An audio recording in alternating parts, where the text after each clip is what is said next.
Okay, here's a question for you. What's the one concept, the idea you cling to most stubbornly? That thing you just know is true, maybe even argue about. Yeah, we all have those, don't we? Well, what if? What if our biggest struggles, like our daily anxieties and frustrations, actually come from how we keep defining and confirming and mastering our view of the world? It's a fascinating challenge, isn't it, to think that the very way we build a reality could be, well, the source of the problem. It really flips things on their head. And that's exactly what we're getting into today. Right. This deep dive is into a really, really profound lecture. It's by Venerable Master Bennie, translated by Chơn Ngộ from the Australian Buddhist Practice Incorporated. And it digs into human perception, our attachments, and ultimately, a surprising path towards clarity. So our mission today, our goal, is to unpack this core idea. Yeah. Myriad phenomena are inherently still. Only humans cause disturbance. Exactly. We'll explore how our own definitions, the ones we create, and our emotional attachments kind of keep us from seeing clearly. And we'll even contrast human behavior with some pretty humbling comparisons to animals. That part's wild. It really is. Okay, so let's start unpacking. The lecture suggests that this human tendency, this need to repeatedly understand, confirm, master, define things, that's what forms our most stubborn concepts, the ones that are hardest to change. It's like we're building these walls of belief brick by brick with every repetition, every time we confirm it. And what's really striking is how the master illustrates this. It's not just abstract philosophy. No, not at all. He uses some, well, frankly, bizarre examples from the world of food, things that really make you confront your own assumptions. They are definitely unusual. We're talking about like Peruvian raw frog juice or Lao cow dung paste. Right. Or even Italian live maggot cheese. Kasi marzu, yeah. And for most people listening, I mean, the reaction is probably immediate, right? Like, yuck, inedible. Totally visceral. But then the lecture pushes back. It asks why. Why do we find them inedible? And the answer proposed is kind of shocking. It is. It suggests it's not because they're inherently bad or inedible universally. It's because we haven't understood, confirmed, mastered, or clearly defined them as food. Our aversion is learned. It's a concept we've solidified. Wow. So our disgust at maggot cheese isn't objective reality. It's a learned definition. According to this teaching, yes. It shows the power of these definitions we practice into existence. They're not just thoughts, they shape our gut reactions. If something as basic as taste is so subject to our learned concepts, what does that say about bigger ideas, like success or failure or love? Exactly. It implies those just as constructed, just as dependent on the definitions we've repeatedly practiced and confirmed for ourselves. Which leads perfectly to the question the master poses directly to you, the listener. Yeah. What concept is hardest for you to change? It's a real invitation for self-reflection, isn't it? Yeah. To look at those bedrock beliefs. Definitely. And this brings us right to the heart of the lecture, that central teaching. What's this? Myriad phenomena are inherently still. Only humans cause disturbance. Inherently still. So the world, left to itself, is peaceful, neutral. That's the idea. It's intrinsically calm. It's only human beings who, stir the pot, create our own chaos. So where does this human-made disturbance actually come from? Well, the master points to two things. First, emotional consciousness, vinthak, which sort of accumulates inside us. Okay, emotional consciousness. And second, false thoughts, vaktum. These pop up when our senses interact with the outside world, with tranquil. False thoughts, like misinterpretations. Yeah. Or just mental noise. More like the mental commentary, the judgments, the stories we spin around neutral sense data. That's the disturbance. And you mentioned the master uses this sound. Oh, yeah.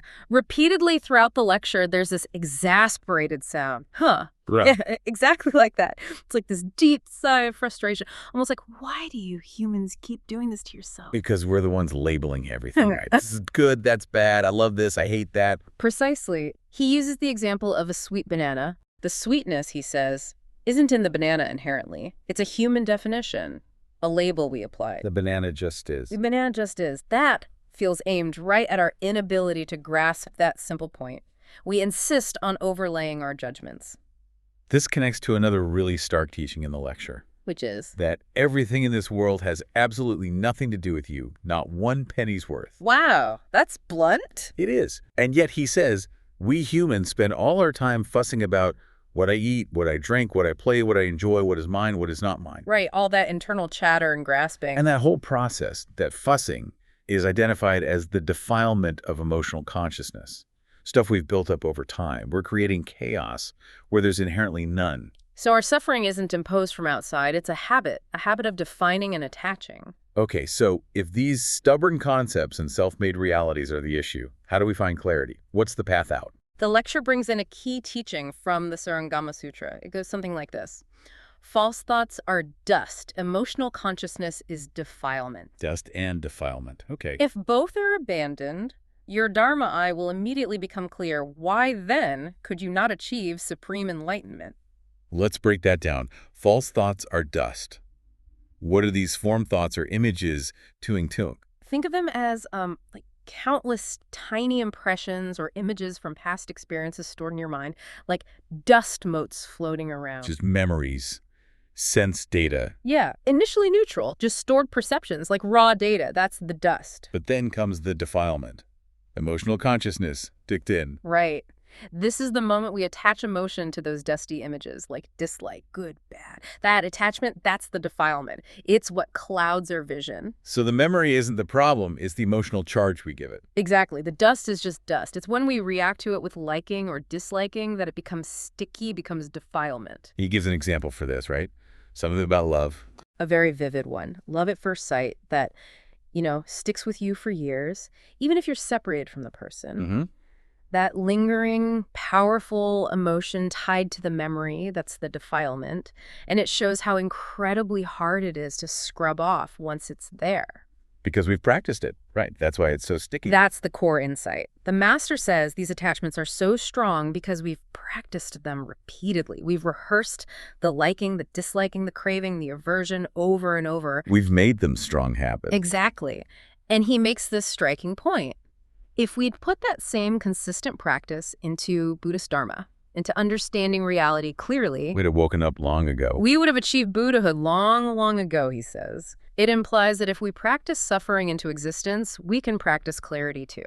So the way out involves this clear Dharma eye, the Phop Non Thun Min. Yes. And the interesting thing is, when your Dharma eye is clear, you just naturally let go of the dust and defilement. It's not a struggle. The ability to abandon them is the proof your eye is clear. It's a consequence of seeing things as they are, not something you force through willpower alone. That keeps coming back to seeing the illusion, realizing that even basic things, like tastes sour, sweet, bitter, they're just labels we've applied, our own definitions. In reality, things are what they are. They exist, sure, but they have nothing to do with you in that ultimate sense. Our labels create the connection and the trouble. He uses an analogy for this, right? About a screen? A really powerful one. Our perceived reality, everything we experience, is like images on a screen. Just a temporary show. Okay, like a movie. Kind of.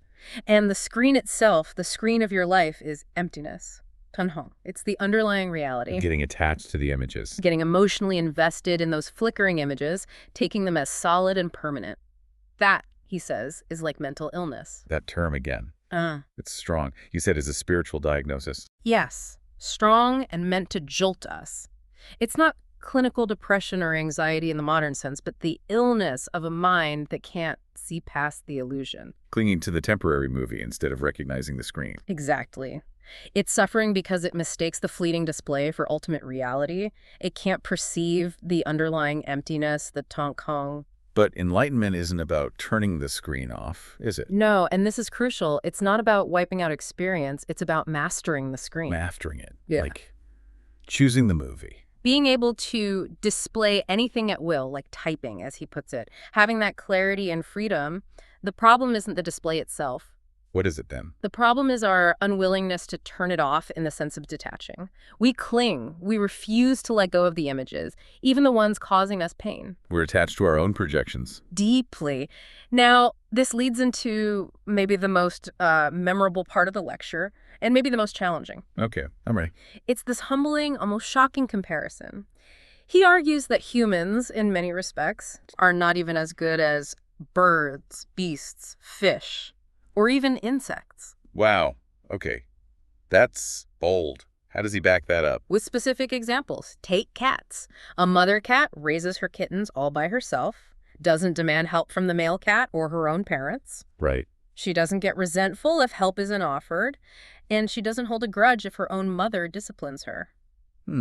Unlike many human family dynamics. What a contrast, isn't it? Yeah. Then chickens. Chickens. He observes that two chickens will share food. They don't fight over it. Whereas humans, well, we often grab for ourselves first, don't we?